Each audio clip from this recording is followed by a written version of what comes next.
Good morning. And good morning to people watching and listening. I hope everyone had a fantastic week. I actually don't have a cold opening. On Brad's face, if you could see, he's like expecting something, but because I didn't really have like a cold opening, I thought I'd make it mysterious and like make it seem like I'm about to do something wacky. I don't. I do have a good episode for us though. So there's that. Did you I guess this is I guess now that I thought of this, this could be a cold opening, but did you see the news about the whole Mark Sanchez thing? No. Uh, Who is Mark Sanchez? Oh, really? Oh, he's a former football. Like, yeah, if you Google it, he's an NFL analyst and a former football player, and it's kind of a crazy story. I didn't know if you'd been following or not, but yeah, kind of Nope. interesting.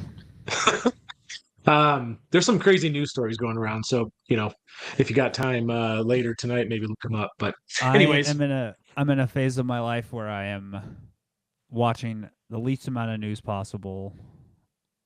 well, it's not even just like I don't even mean just watching news on like a TV or something. Like it's on social media. Like that's where we get our news now, right? Like isn't it kind of? I mean, don't you think it's kind of interesting how like where we get our news has shifted so much in the last 10 years?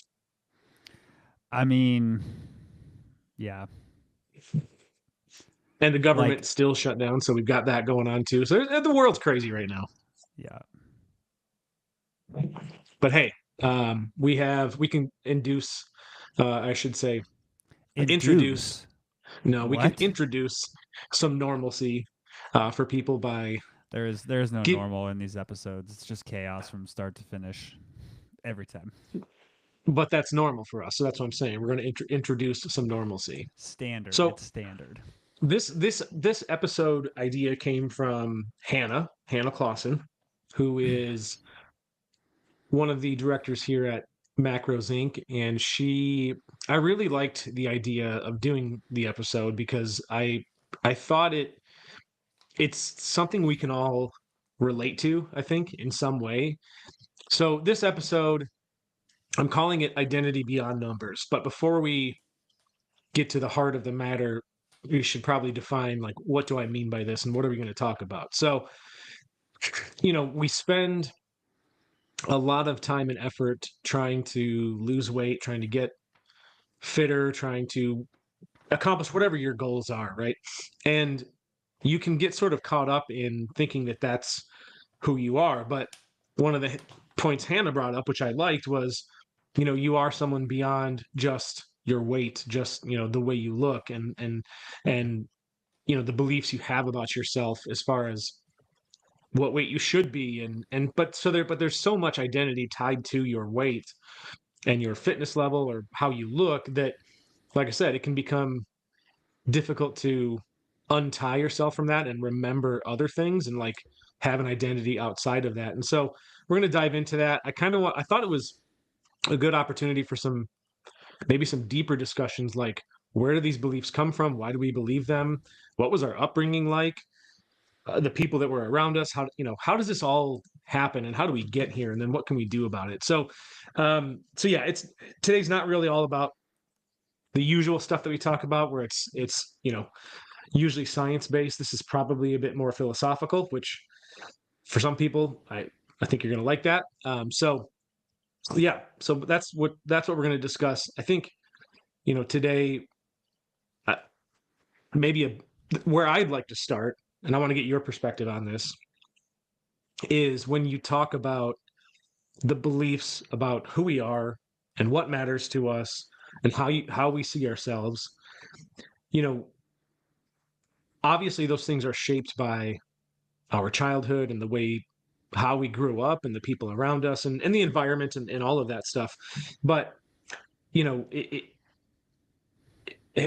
the way we see ourselves too is also different than how other people see us. But what do you think is the biggest factor for? Well, this probably isn't a biggest factor, but like, what are your thoughts overall on just how these beliefs are sort of formed in the first place, and like the things you believe about yourself, right? Where do they come from? Are they your own beliefs? Are they other people's beliefs about you that you agreed with, right? That you agreed to believe? There's a lot that goes into that. But when we talk about just these beliefs about ourselves, where do you think they mostly come from? It's always a combination of the internal narrative you have plus how you interpret what other people say about you. And how Right. And much do you think? I think the older you get, well, I don't want to say older, the more you develop as a person, I think the better you get at your identity being a self-constructed narrative than what you assume other people are thinking about you. I think a lot of people have an identity that they've created based on what they think other people think about them. Do you still have people? Do you have people in your life that still treat you a certain way based on how you were in, let's say, high school or your younger days, where you know in your mind that you're like, "Ah, that's not me anymore, but that's how they treat me." You know what's interesting is, with the exception of like my parents, right? Um, I have been fairly intentional about when relationships get to a point in my life where they are no longer like appropriate for the person I've become, they're just no longer there, right? So those people who I haven't talked to in maybe 10, 15, 20 years probably still think I'm the same person. But like, I think that's a big part of your development as a person and how you change your identity is you continue to evolve the people you spend time with. Yeah, and so much of what we think about ourselves and the goals that we have come from, come from these beliefs about, well, first of all, it's what do I value? And our audience, and yeah, I'm generalizing here, but women more than men seem to value the weight loss, like losing weight. Like we know that's a thing that women try to do more often than men, and so there's a higher value there among women. Why do we think that is, right? Like where does that come? And that is like, is that, as a society, obviously you've got marketing, you've got advertising, you've got as a culture, we sort of, we put, these beautiful people that are fit and thin and up on a pedestal, and they're in our ads, and they're at, so they sort of give this impression that this is how you're supposed to look. But that seems to disproportionately affect women more than men. And maybe that's not entirely the case, but you know our clientele is about 80% women, so the numbers are there. But why do we think that is? I mean, I think there's a lot of reasons for that. I mean, I think it goes down from everything from like evolutionary biology to cultural pressure. When that's so, can, expand on the evolutionary biology part. What do you mean? I think I know what you're hinting at, but I think that's interesting. Like, what do you mean specifically? I'm gonna butcher every definition in this, like because I'm not an evolutionary biologist and I don't spend a lot of time like thinking about the definitions. But I think Sure. the reality is the the like stereotypical visual image of what most like when we see women are like, oh, I want to look like this person, right? Or men are like, this is who I'm attracted to. It corresponds to a phenotype that generally has the highest chance of productive offspring, right? They're Hmm. not too skinny, right? Because we know reproductive biology has like this optimal spot where it's like you don't carry too much body adiposity, you don't have too little, um, you have enough like physical capacity to survive in the environment. Like we have that's part of like the evolutionary biology trait, right? And then there's also just the social cultural stigma. And we can see this. Like if you look at what was considered like ideally beautiful in the 1900s, 1920s, 1940s, 1960s, 1980s, 2000, 2020, like it changes over time, right? So part of it is culturally driven. Um, And so it's a combination of all of those things. And then it's like there's all the family pressure, there's the social dynamics, there's, friend groups, there's all sorts of pressures. And I think the reason that maybe we see it discussed more among women than men is it's for a lot of reasons. One, I think men don't talk about stuff. Like that's pretty clear, right? We just kind of Internalize it. carry on, right? And so I think that's a big part of it. There's just so many reasons. Like it's not singular. It's so multifactorial. For It's all sure. over the board. And I think it varies person to person too within the group.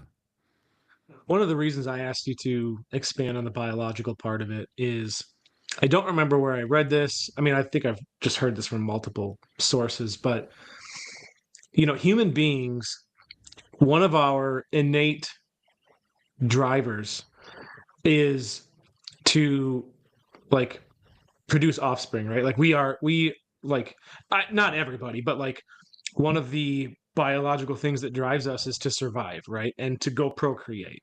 And that's, we see that in the animal kingdom, and evolution has us just where you're supposed to, procreate and have more and live on. And so there is that internal drive in us. And so This is your it self bias speaking because you have 500 kids. So just let true. everybody know that. True. Good point.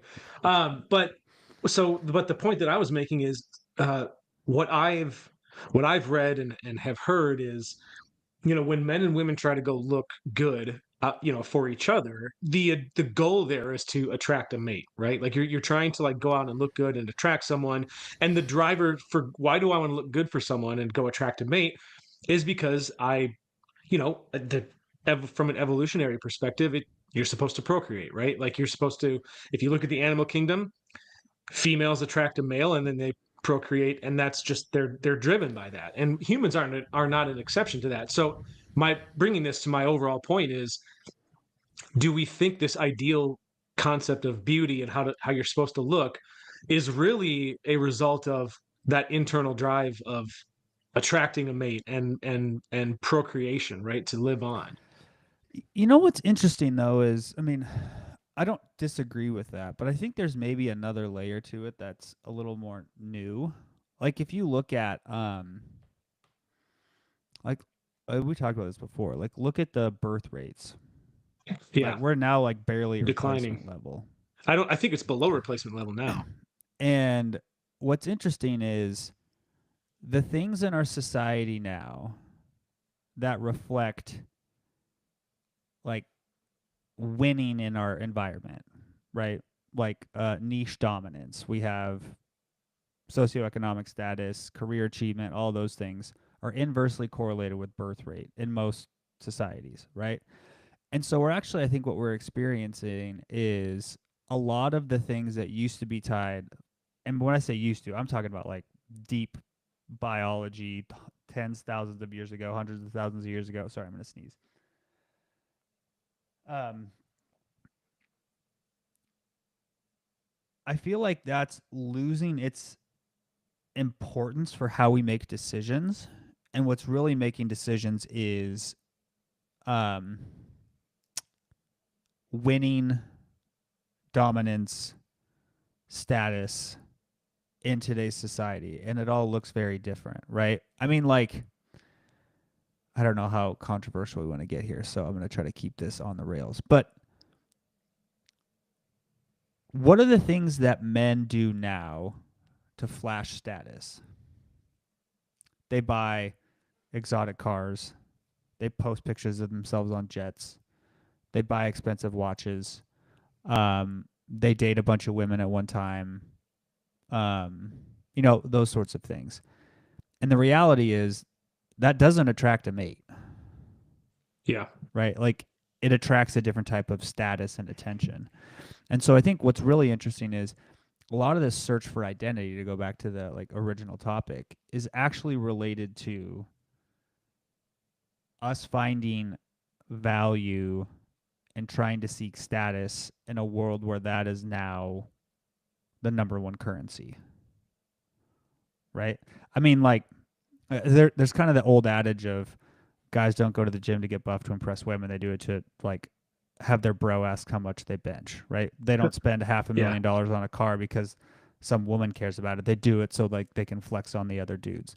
I for mean, I think a sure. lot of that also then kind of corresponds to women too, of like they kind of have their own status competition games. I'm not a sociologist. This is just kind of my very brief description of what I think is happening. And so I think a lot of this identity is in the self worth in my own circle category versus kind of the old biology state, right? I think there's still like the biology piece, but I think a lot of it is where we fit into our hierarchy of people around us. You know what's so funny is one of the things you said, this is slightly off topic, but you mentioned it, is the people that I've talked to that own like supercars, like Lamborghinis and stuff. It's funny because they're always the one thing that they say is, dude, this car attracts way more guys than women. Because they're like, I just get all guys that talk about it. The guys want to come talk to me, right? So that just attracts way more guys. The women don't seem to care about it. Like they're like, yeah, it's a cool car, but like, no, I attract way more guys coming to talk to me than women. So just kind of Yeah. thought that's true. Um, have you noticed that with your Bugatti? Yep. My Chevy Silverado. uh, Yeah. so, but anyways, so yeah, I think so. Okay, so piggybacking off of all that, what do I kind of want to? I mean, in every episode, I want to give people some value here, but I think for people that are caught up in the I am someone who needs to lose weight, and you've been doing it for so long, like I don't I, I don't know what the exact data says, but like the people that become clients with us, I mean, if you had to guess, how long do you think they've been working on trying to lose weight? 10 years, 5 years, 1 year, 2 year? Like I know that varies, but like most of the people that work with us have been trying to do this for a long time, right? And you can a, sort of a lifetime, most people. and you can get Yeah. right and you can get caught up in that and you're like, man, I bet like this is who I am now. So but obviously your self-worth is and your identity is, as we've said, more than just that. So why don't we dive into some like actual tips and guidance on like, what would you recommend for people that look, keep your eye on the on what matters outside of just your weight, what the number says. Like I think those things are important, right? So, what advice would you have for clients that, if you had clients right now and someone's saying, I'm struggling with this, like what do you Mm-hmm. got for me? What are some reminders? Like how do I need to reshape my thinking so that I'm not just tying my self-worth to how I look or that number on the scale? I mean, I think it comes down to the same conversation you have around a lot of domains in life, right? Like, why are most people who become billionaires fairly miserable, right? Why are most people who reach the actual apex of their career miserable? Why is it that the people who, win the Mr. Olympia with the perfect body, are often miserable? It's like there is the part of this journey in which you're chasing like self worth, self appreciation, feeling like you're somebody who is of value. Um, and I think a lot of times we start this journey indexing that on what the outcome is, right? And whether that's you're chasing the dollar, you're chasing the career status, you're chasing, the physique, you're chasing the number on a scale. And it's whenever you index your self worth to that outcome is where I think a lot of us that's the initial start of the journey for a lot of people is what they think is going to happen. But the best thing is once you start on that journey, it's somewhere along the way you realize the self-worth really comes down to you developing the integrity of being the person who does the things they say they're going to do. Right? And so I think a lot of it is you tell yourself, "Hey, I'm going to be somebody who values the body I live in." Right? And so you then start making the choices congruent with that identity. It's like, "Oh, I do get up and I do exercise. Oh, I do value the food that I put into my body. Oh, I don't go out and drink way too much. Oh, I do all these things. It's the same thing kind of with your career, right? You're like, oh, I'm somebody who can value hard work and discipline and resilience and grit. It's like what it really becomes down to is along the way, do you become the person who develops a stack of evidence that you are who you say you are? And I think that's a huge part of like where the actual happiness in the journey comes in. Well, so are you suggesting that, when you say that, okay, most millionaires, billionaires are miserable. The guy who just won Mr. Olympia, miserable. It's like you're bringing up these examples. So much of what we seem to chase that we think is going to make us happy is not actually the thing that ends up making us happy. Like, is that kind of what?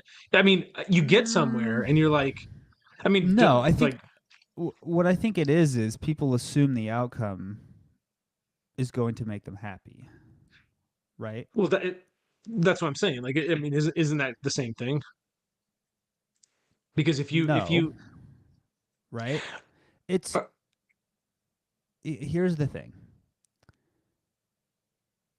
You can derive a huge amount of self-happiness and self-worth out of the process of creating the body you want. And the outcome can be a huge part of a huge part of your happiness, right?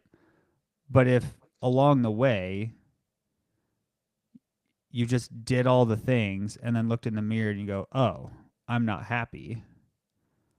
It's part of that is when you've just indexed to the outcome and the outcome is your identity. So now all you've done is you've sure, shifted your identity to I yeah, am a person who is overweight to I am a person who is thin, yeah. right? You haven't really changed anything but the number on the scale, right? It's just like you haven't really changed anything but the number in your bank account. You haven't changed anything but the trophy that's on your um, So you're bookshelf, suggesting the right? answer is what? I mean, the answer is do you develop the proof you are who you say you are along the way? How do you know what that is? How do you know what that looks like? I mean, let me give you an example that I think maybe will make sense to you.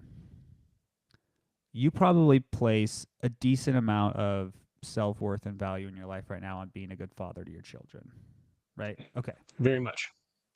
Part of that is the outcome of your kids being good people. Yep. Okay. So let's say 30 years from now, one of your daughters wins the Nobel Prize for curing cancer. Amazing outcome, right?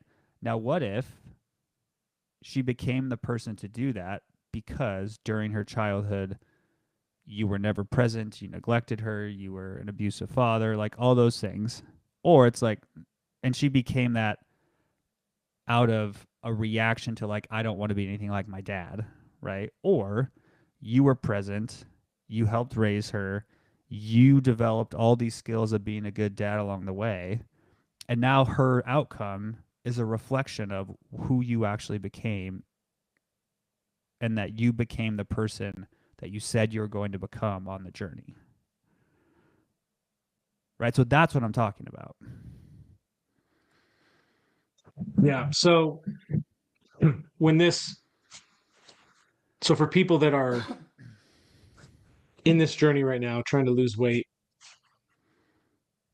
you're suggesting it's really, and What's I your don't think this is your focus? What is your focus during the journey? Right? yeah, like you're saying to fall in love with the process is part of it. Is I think you have Remember because don't that remember that the actual goal here is who you become along the way.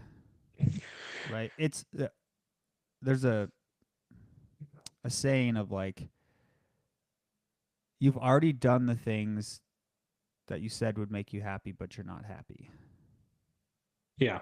right? And so it's like what are you indexing on?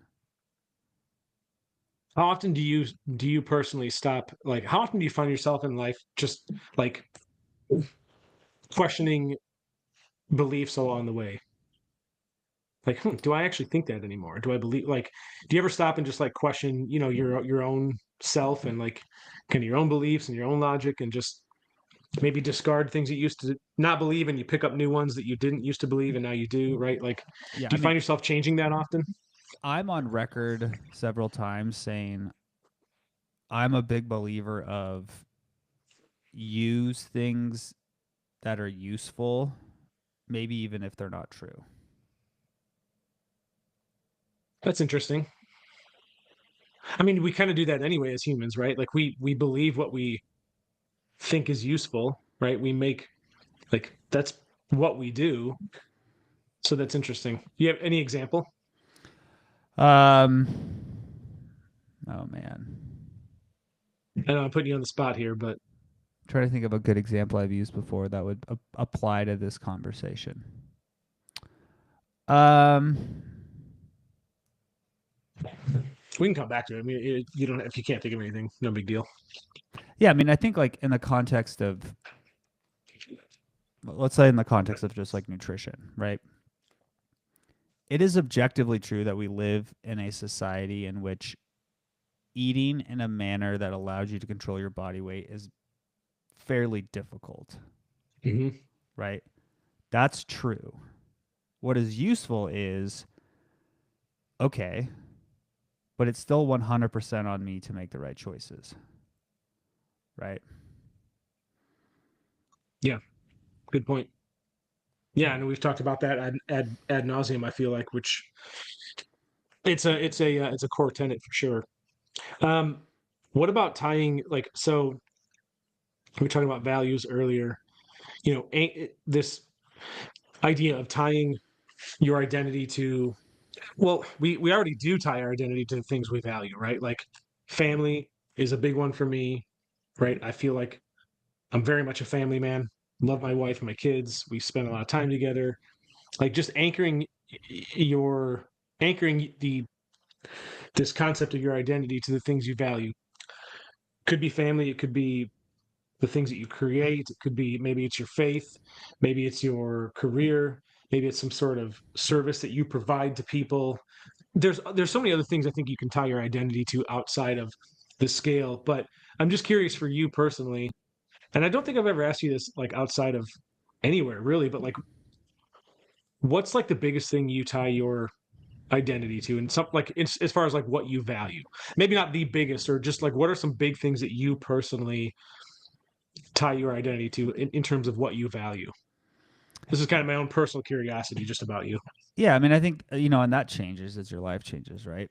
Oh, for sure. um, I think it's being a good human, being a good husband and father, um, extracting the most out of what the skills I've been given.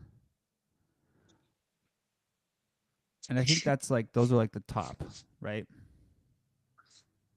Any that you had that you no longer have? Um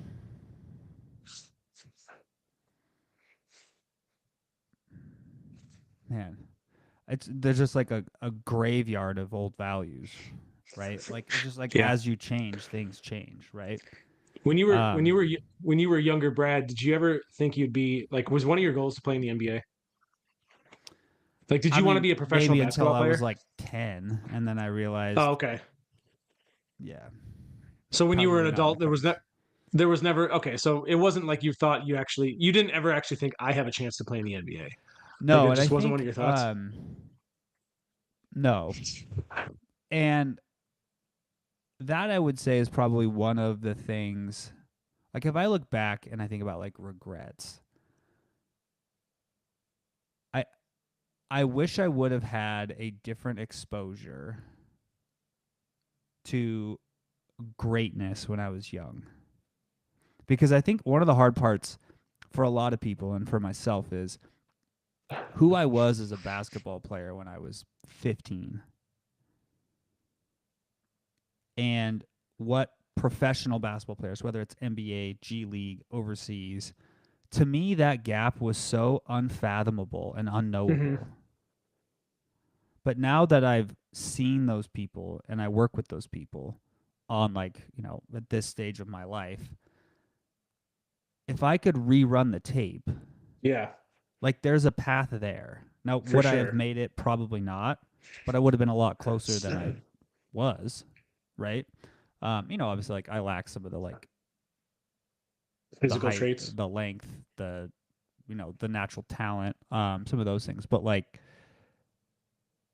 the path to getting there is much more clear now that I have seen what it looks like. And I think for a lot of people, that's one of the big things is they are where they are, and to who they want to be, that gap is like it just seems unknowable, right? That's Like like I one of the think, catch 22s in life. yeah, I You mean, can't know back then what you know now, but you wish you could. yeah, I mean, like I think about, let's say my kid decides he wants to be a basketball player, like his likelihood of making it to the NBA is fairly close to zero, Hmm. but it's probably infinitely higher than mine was because I can be like, hey, Well, you right. here's what it takes to actually get there, and Hmm. here's what it would require you to do. Right. There's going to be a little bit of luck, right? There's going to be some things out of your control, but like this is what it's going to take. I didn't even know what it would take, Yeah. Right. And now right? you have that experience that you can pass on, and your son would be a little bit more at an advantage than you were, which I Yeah. think that's great. Yeah. Who was who was your example of greatness growing up? Like, what was your concept of greatness? Like, was there someone you looked up to? I mean, like, when you're a kid, obviously, like your parents. But I think, I didn't really get to see it. Yeah. You didn't watch like I mean, did like well, I'm throwing out an example, I but mean, like Michael see, Jordan, weren't you like, man, Michael Jordan's the definition of greatness? Like as a kid, but that to me that doesn't mean anything because you're just watching really? something you're watching a game on TV, right? But like you Sure. don't. What does the day of that guy look like for 30 years, right? Like Yeah. you don't know. Okay, well, what did your daily life look like? Like You're just what seeing are the the result. decisions? Yeah, and I don't think Yeah. that is. I don't think that is understanding what greatness is, right? It's like what is the day to day life of Because you're more that interested in look what like, did it take to get to that right? point? Like what was the process Yeah, like? I mean, like okay, you meet Jeff Bezos on his $400 million yacht, and you're like, oh, this is greatness. It's like, no, it's not. What greatness is what did it look and feel like when you quit your job and started Amazon in this tiny little building where In his you garage, ran I a think, right? hundred feet of Ethernet cables around because you had to like connect to the internet, and you tried to sell Yeah. books on the internet. Like, what did Yeah. that look like? What did that feel like? What did your day look like? What were the decisions you made? Um, and so to tie that back to like the identity piece, I think that's a big part of when we have clients who come in and maybe they have a history of whatever dieting, right? They did Weight Watchers when they were a kid with their mom. They've bounced from yo-yo diet to yo-yo diet. They've done like an infinite amount of P90Xs and things like that. But they don't know what life looks like when they feel like they're in control of everything. And we can't just tell you, oh, this is what it looks like. It's like, okay, I know what it feels like to be where you're at. Here's what the process looks like and what it takes. Here's what that process feels like. Here's what a day is going to look like. Here's what a week's going to look like. Here's what your setbacks are going to look like. And as you move from where you are to here, like this process is, we're taking it from unknowable to knowable. And like the identity you build in that is a lot of like, oh, okay, now I'm the person who's actually on this path. So do you think that real transformation starts like when you actually see yourself differently? Like where and when does it start? How does it start? Don't you think it to me it's this concept of so everything we've talked about, like I'm making the decision to now see myself differently. Does it start right there? Yeah. And I think everybody's journey is a little bit different. I think some people can be like, okay, I'm different today, right? I think other people require a huge amount of evidence that they are who they say they are before they believe it, right? Like on one example, like I think David Goggins was a great example. As crazy as that dude is, like he basically woke up one day and was like, okay, now I'm this person, Hmm. and like never looked back. I think other people, they have to be faced with a lot of challenges and make decisions that are congruent with this new version of themselves before they believe it. Yeah. Yeah. What consider how so like our coaching in general helps with a lot of things. But think about how think about the worth and the value of having a coach who like how they influence exactly what we're talking about. How they influence how you see yourself, what you think about yourself, and how they shape who you want to become. I think that's a very underrated aspect of coaching because traditionally when you think of coaching you think someone who's going to tell me my numbers and show me how to hit this and show me how to meal prep and show me how to do this and this. It's like a coach can really help you shape your identity for who you want to be, right?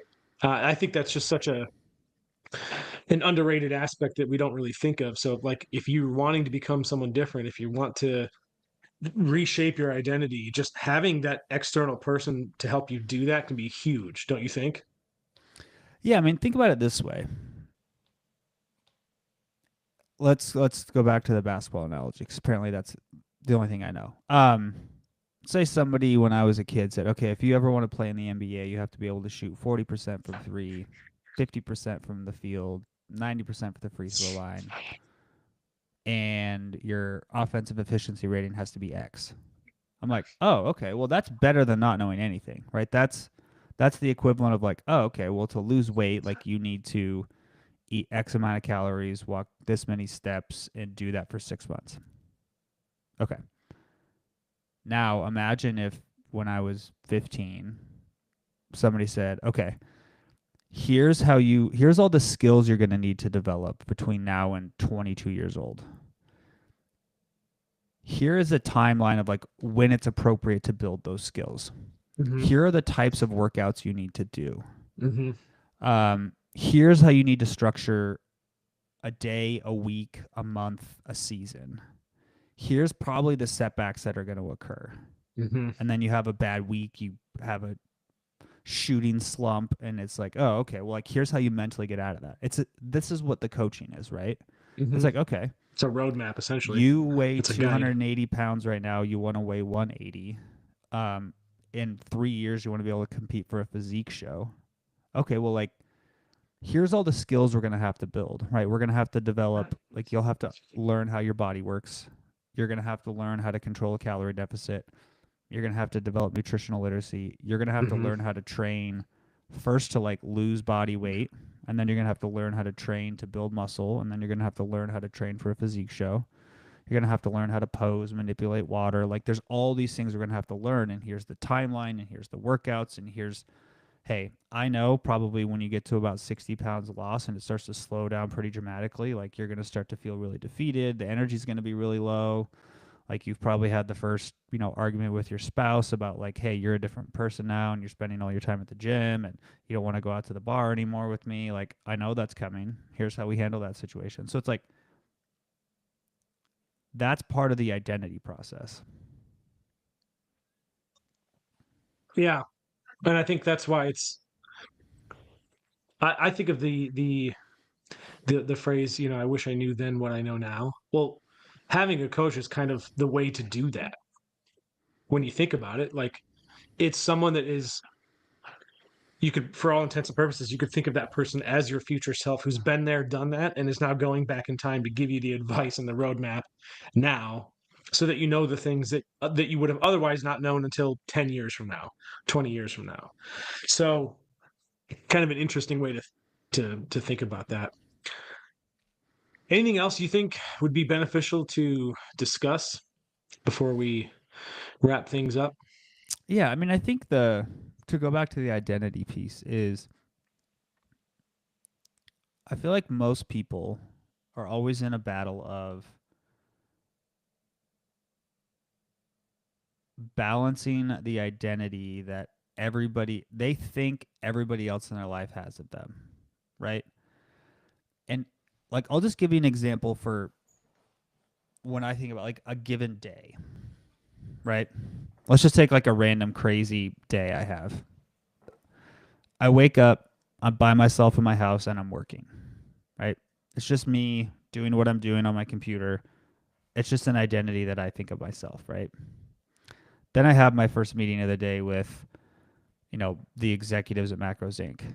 every single one of those people, like you, Jem, Jay, Heather, they all, I think that they all think I'm a different person, right? Like you have a different concept of my identity than Jem And does, than Jay yep, does, than Heather does, right? for sure. Then let's say I wrap up work here. I have to go down to GU for practice, and I like interact with the head coach, the assistant coach, the strength coach, the athletic trainer, maybe the athletic director of the university who doesn't even know who I am walks by, and like I have all these interactions. I'm putting what that I think they think my identity is on me. All right, and then my wife comes home. Okay, well, what does she think my identity is? And Mm-hmm. so I think we spend a lot of energy all day balancing this like identities of things coming in, and the reality is the only one that matters at the end of the day is actually what you think your identity is. But Mm-hmm. that doesn't mean we don't balance all these things. That's just part Yeah. of what it is to be human. And what I think is an important concept of that is both in the absolute sense of like who you think you are and what other people think of you. Identity is labile, like it Mm-hmm. changes, Mm-hmm. right? And you can, I mean, you know this for an example, right? Think about your professional identity. When you were a kid, you didn't have a professional identity. Mm-hmm. When you first started your career, your identity was the young kid who didn't know anything. When you were advancing your career, you're the person who knows everything. When you're at the end of your career, you're the old guy who just wants to get out of his house and doesn't want to hang out with his wife because his marriage sucks and that's the only reason he's at work. Like, all those identities change. So the actual true identity is also changeable and labile. Yeah. And you do interact with people also though based on how you think they think of you. A Like there hundred is that percent. aspect, you know, which is kind of interesting too. It's like you don't have to act that way. At the end of the day, you can act differently based on, you can act not based on what you think that person thinks of you. I don't know. It's just that whole concept. I like that topic. I kind of like that whole philosophical idea there. But it's true because we do we do act accordingly, and sometimes against our own best interests. Really, um, yeah. Um, How I many don't know. times? How many times in these podcasts do you ask me questions and I give you answers that you're like, that's such a 90-degree turn from what I thought you were going to say? Well, most of the time, but I see. I'm also the type of person that likes to, and this is why I ask you questions because I'm like I have a curious mind by nature, so I want to hear what people have to say, and then I'll follow their train of thought, and then wherever we arrive, whenever that is, I then I'm like, oh, okay, that's interesting, and then I'll think about that for a while. So I will say that your answers they don't go where I expect them to, but when we arrive there, I'm like, oh, this is an interesting destination. I never thought of it that way. So I kind of do. They're wild, but I like I like it. I like the journey.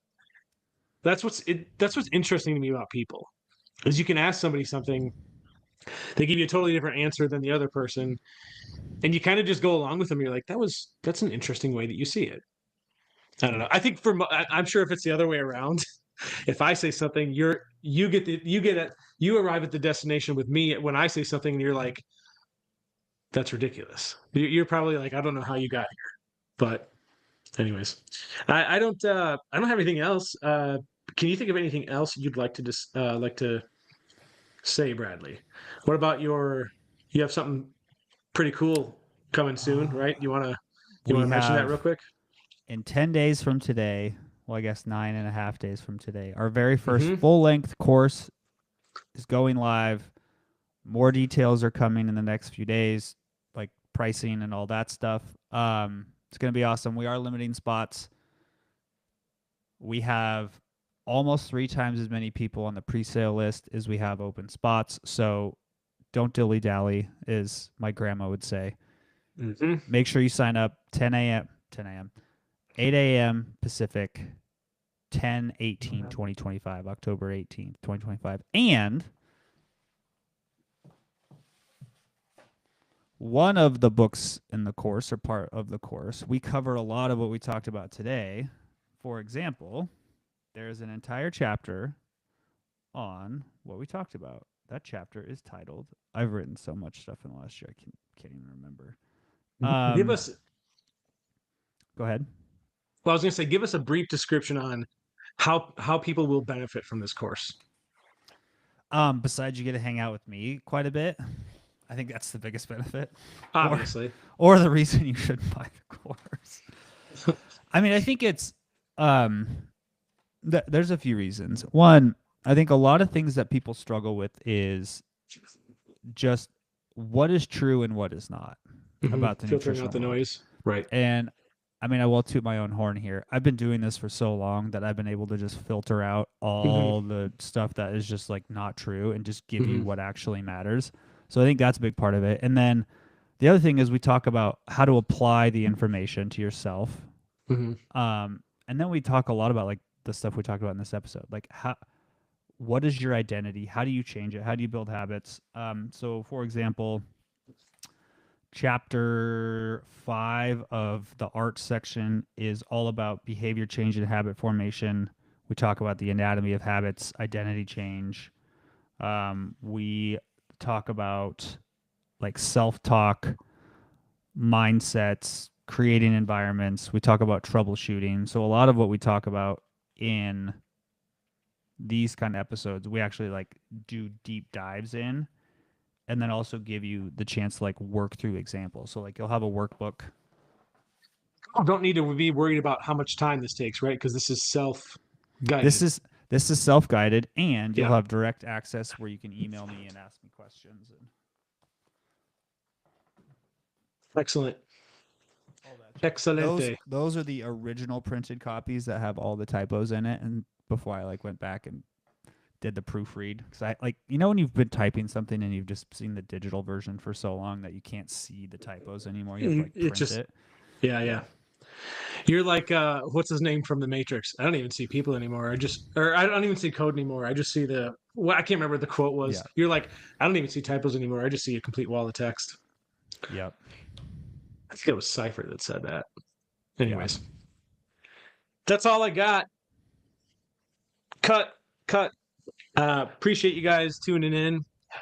Next week, if anybody wants to volunteer to be a producer for this show and up our production quality, let us know. We're happily taking volunteer producers. What does that mean? It means that we need to level up our game. Wait for 2026. You guys just heard Brad essentially just rip on me, saying that the current... I was saying for both of us. I don't know. It sounds like he's saying that the current producer, me, sucks. I'm going to take this personally, and Are you a professional producer? Is your identity a producer? Well, no, but you can't go back on. You're trying to backtrack now. I'm 10/8/2025. Brad said I'm a sucky producer. I'm taking that for gospel. I'm just kidding. I'm just busting your chops. I did anyways bust my chops. All right, we're gonna duck out of here because we're just rambling at this point. So I will play our lovely outro music that Brad hates because I'm a bad producer, and we'll get out of here. Until next time, folks.